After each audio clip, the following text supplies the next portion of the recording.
Noon, sobrang hirap na hirap ako noon. Simula nung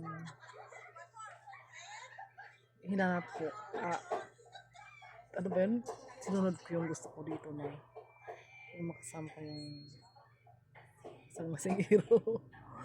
So, nag-taste ako ng gutom sa pagtanghali. As in, gutom na gutom ako.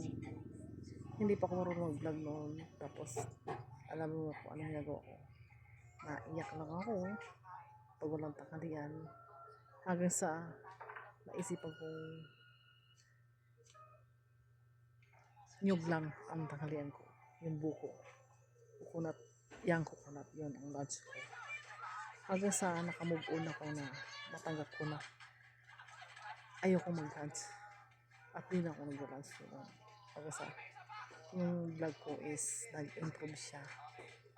Tapos nagkaroon ako ng idea na seryoso ko yung mag-ipon para kapamili ng autopots at start ko siya para sa akin business. At yun nga, ito ako ngayon.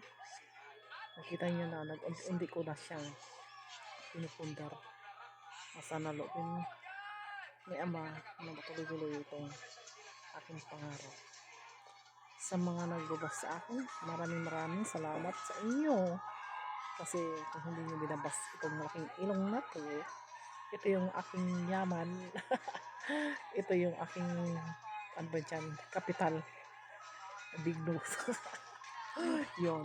Kaya ako, na-inspired ako na ipakita sa inyo na ito yung nilait-lait nyo noon.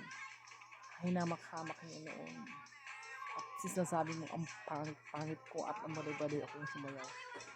Yan, yung mga yan na hindi tayo na kung saan ko ilalagay ang kita ko.